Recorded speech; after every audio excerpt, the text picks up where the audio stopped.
People don't understand their natural advantages, and they don't use them. That's bad, number one. But worse, number two, if you don't think you're a good ice skater, or if you're convinced you're not a good cellist, you're not going out and try it. But people are buying stocks anyway. They're not discouraged, they just think it's a gamble. We began with Peter Lynch. Time magazine has called him America's #1 money manager. During the 13 years he headed the Fidelity Magellan Fund, it was a top-ranked general equity mutual fund. His new book, Beating the Street, offers advice on picking stocks and maximizing profits, and he's here to talk to us about a lot of things. Peter, welcome to the broadcast. You wrote a book called One Up on Wall Street, and I think that's one of the best-selling books ever about Wall Street, if I'm not correct. You correct me. And so why then did you write another book? Okay. I think the reason I wrote it is I try to explain to people their great advantages, their edges they have, and that they should get involved in stocks. And they should do it on the right basis. This is on the first book. Right, yeah. And obviously I didn't make a great impression because the percent of people's assets involved in stocks has gone down. In 1960, people had 40% of their financial assets, including their house, in stocks and mutual funds. In 80, that was down to 25%. It's now down to 17%. And why do you think that is? Well, I think people, in the decade of the 80s was the best decade this century for stocks. I think people managed to lose money in the 80s doing it themselves because their methods were so flawed. So I really feel as though I want people to understand. I don't want anybody to buy a stock. I'm saying if you're going to buy a stock, you should do certain things. If you're not willing to do these things, you should leave your money in the bank.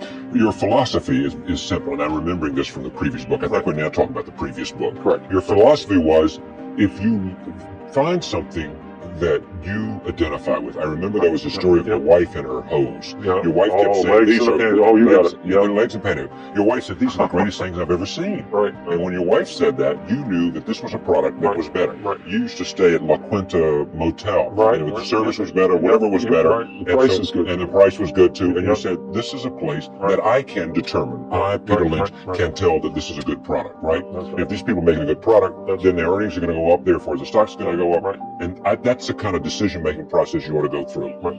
Do I have it? You've got it exactly right. Well, I don't think people understand there's 100% correlation with what happens to a company's earnings over several years and what happens to the stock.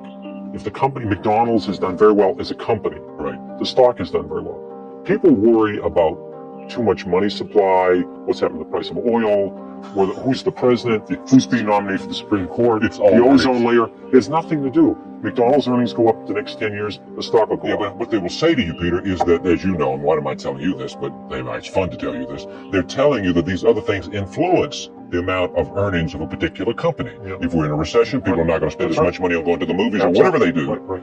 And therefore you got to pay attention to these other things because they impact on earnings. They are very important, but you have no idea of knowing what they're going to do. Alan Greenspan's the head of the Federal Reserve. He cannot predict interest rates. He'd be the first to He can influence them, but he can't predict them. He cannot predict what long-term interest rates are going to be 1 year from now, 2 years from now, 3 years from now. He's even surprised how low they are now. So how am I supposed to predict interest rates? How am I supposed to predict the economy? You certainly remember the recession of 82. Yes. 1982, we had a 20% prime rate, 14% unemployment, 12% inflation. I don't remember anybody telling me in 1980 or 81 that was going to happen. All of a sudden, we had the worst recession since the Depression. I didn't read about it in the paper. So it's crazy to think about these things. Here's a quote from you. I own Dunkin' Donuts. When you own Dunkin' Donuts, you don't have to worry about Korean imports. You don't have to worry about M2 or M3. These are money supply figures, aren't they? And what's happening to the money supply? This is the way you make money. If you don't understand what the company does, you should not be in it. If you could predict the stock market, you could predict the economy, you could predict interest rates. If you go buy the wrong stocks, you're going to lose half your money anyway. I'm saying people have natural advantages. Let's say what you do for a living is you're involved in the restaurant industry. You supply paper products. You supply kitchen equipment. You help build restaurants. You saw McDonald's.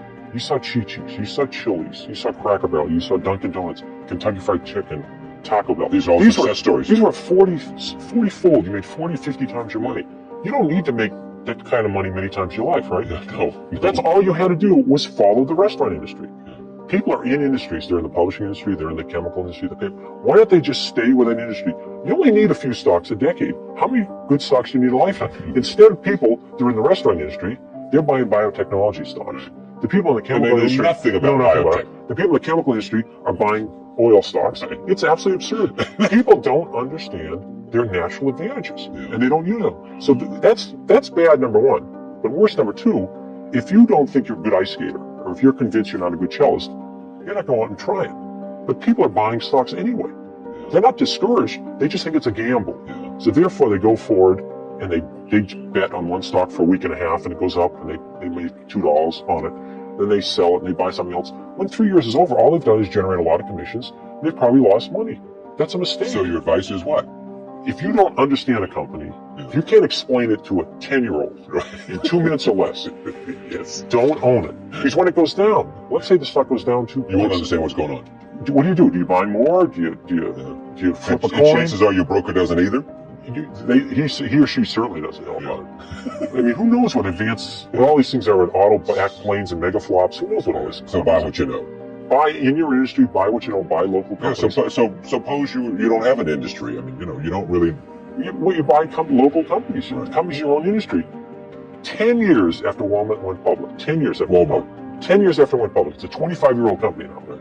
You could have bought the stock and made 50 times your money on it. 50 times. So if you bought it 10 years After it was public already. It already gone up fivefold. So you could have made 250-fold. But I'm saying, let's say you were in a town, they came into it, and they said, boy, these prices are great, they're doing terrific, I like the bargains. You checked it out, you spent a little bit of work on it. I mean, people are very careful. When they buy a dishwasher, they do some research. They'll put $10,000 in some stock they hear on a bus. So if you did a little bit of research, you say, Walmart's only 10% of the country, they're not even saturated there. Why can't they go to the rest of the country? So this is more of the same. Is what it is? It's more of the same. Plus, I show examples. It's a touch more detailed. It actually shows me in action. Right. I picked 21 stocks early in 1992. Some work, some don't. I follow those companies. Some of the companies, the fundamentals deteriorate. Some they improve. I watch those companies go through the year. I also explain the retail industry. I try to make it very simple. And I talk about a wonderful example. There's a 7th grade class. The teacher of that read my book, and my first book that you were talking about. You and I did a show on that in Washington. You remember that show? This is a long time ago. She read the book, and I said, if you made it through 5th grade math, you can do it in the stock market. She says, okay. She started teaching it in 7th grade, 7th grade class. These kids had to study companies. They had to look at the balance sheets to see if they're solvent. They picked stocks. These stocks were up 69% over 2 years, when the market was up only 20. They picked stocks like Limited, they picked The Gap, they picked Walter, they understood these companies, they also picked IBM. I lost money on that too. Right, everybody makes mistakes. But I'm saying this was a school, St. Agnes School in Arlington, Mass. But in addition, in the decade of the 80s, there was 8,000 investment clubs. These are amateur, sort of average people just investing. These investment clubs, 62% of them, of these clubs, beat the market. In the decade of the 80s, only 25% of professionals beat the market. Let me go back to one other subject. You're coming back to Fidelity, aren't you? Aren't you going to do something? Well, when I finish this book, I've been working about 1 or 2 days a week the last year and a half on this book. Now I'm done with the book. I'm going to go back to maybe 1 day a week, working with the younger analysts, just listening to them, talking to them. I'm not telling them to buy Xerox, to sell your Xerox. own lifestyle. Not totally. I'm not going to run another fund. 13 years is plenty of running a fund. I'm just going to work with younger analysts, let them ask questions, I'll ask them questions. It's going to be a lot of fun. And do you manage any money for anybody other than yourself? No, manage. I manage money with other people for some charities. But no, I don't manage anybody's accounts. You're not doing some mutual funds, no, pension funds, nothing. I'm out. Went cold turkey. All right. You cold turkey, did you? Cold turkey. Now, are you happy you did this? I'm delighted. It's good. And you like your new life? Oh, it's fabulous. 4 or 5 years ago, you just said, I've been managing all this money. I'm going to quit. Yep, that's right. And you went to do what? Well, actually, I wanted to spend more time with my wife and my children. And it was an interesting situation because I loved my job. I adored my job. And I liked outside activities. And when I was young, I wasn't involved in charity work until I was 30. No activities. Younger children, you just read them a book and good night moon and they fall asleep and it's all over. When they get older, there's more time involved. So I enjoyed the family.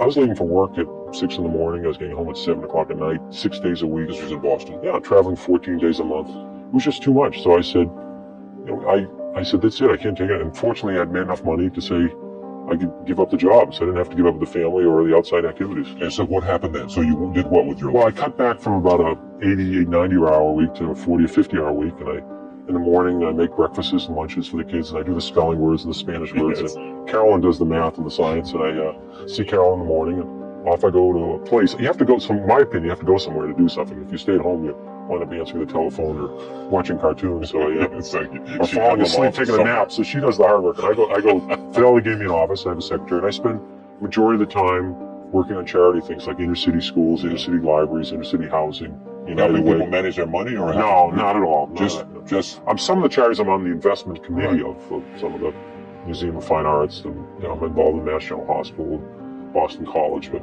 United Way. But all the extra things I added to were real hands-on, actually being involved in charitable activities.